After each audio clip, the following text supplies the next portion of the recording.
क्रिस्त में मेरे प्यारे भाई और बहनों, आप सभी को मेरा प्यार भरा जय यीशु। आज माता कलीसिया आगमन काल का चौथा रविवार मना रही है। आज का रविवार हमारे लिए प्रेम का संदेश लेकर आ रहा है। प्रभु के दूत ने मरियम को संदेश के बारे में हम सुनते हैं। हम हर रोज प्रार्थना की शुरुआत प्रभु के दूत के संदेश के द्वारा हम करते हैं। बहुत अच्छा शब्द जो हमारे लिए मनन चिंतन का आज के पाठ में हमको सुनने को मिलेगा। प्रभु के दूत ने मरियम को संदेश दिया और पवित्र आत्मा से गर्भवती हुई।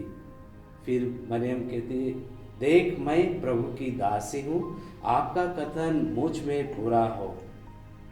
और शब्द देह बना और हमारे बीच रहा।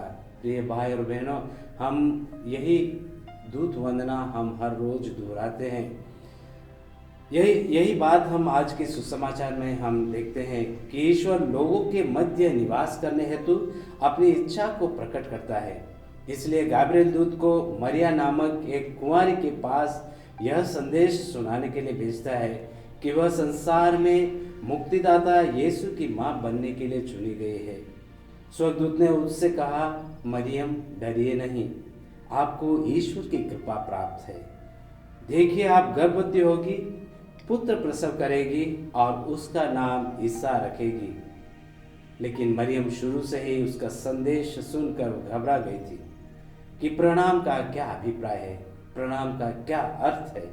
परंतु जब वह समझ गई, वह उसने मनन चिंतन किया, भगवान के शब्दों पर मनन चिंतन किया और यह संदेश ईश्वर की ओर से है। वो मनन चिंतन के द्वारा उनको मालूम पड़ा कि यह ईश्वर की योजना है और ईश्वर की इच्छा के अनुसार ईश्वर का वचन पर उसने मनन चिंतन किया। तो उसने मनन चिंतन करने के बाद उसने हाँ कहते हुए स्वयं को ईश्वर के समक्ष पूर्ण रूप से समर्पित कर दिया। मरियम द्वारा हाँ कहते ही ईश्वर का वचन उसके गर्भ में देह धारण कर लेता है।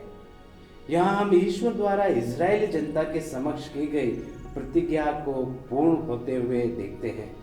संत लूकास अध्याय 1 वाक्य 38 में हम सुनते हैं, जिसमें माता मरियम कहती है कि मैं प्रभु की दासी हूँ, आपका कथन मुझ में पूरा हो। कुंवारी मरियम के गर्भ में शरीर धारण कर ईश्वर वास्तव में हमारे बीच आकर निवास स्थान स्थापित करता है। आज माता कलीसिया हमें माता मरियम से शिक्षा लेने का निमंत्रण देती है, जो कि पहली एवं सर्वगुण संपन्न क्रिस्तीय है। ईश्वरीय इच्छा के प्रति माता मरियम का प्रत्युत्तर हाँ ने ही यीशु के जन्म को संभव बनाया। उसी प्रकार यदि हमारे हृदय में क्रिस्त का नया जन्म होना है, तो हमें भी खुले हृदय से ईश्वरीय योजना में पूर्ण आस्था एवं विश्वास रखना चाहिए, चाहे किसी भी कठिनाइयों का सामना क्यों न करना पड़े। अब जैसे जैसे हम क्रिस्त जयंती के पास पहुंच रहे हैं, हम अपने जीवन में सुधार लाने का प्रयत्न करें तथा सुसमाचार के मूल्यों के अनुसार जीवन व्यतीत करें। हमारा हृदय ईश्वरीय प्रेम के प्रति पूर्ण रूप से समर्पित होना चाहिए। प्रभु में खुशी का अनुभव करने एवं उसकी इच्छा के अनुसार कार्य करते हुए पूर्णता प्राप्त करने के लिए हम दिन प्रतिदिन प्रयत्न करें। तो आइए हम प्रभु से विशेष कृपा और आशीष मांगे, ताकि हम ये आखिरी जो आगमन काल का रविवार है, हम अपने आप को पूरी तरह से तैयारी करें, ताकि हम क्रिसमस बड़े धूमधाम से मना सकें। पिता, पुत्र और पवित्र आत्मा के नाम पर आमीन।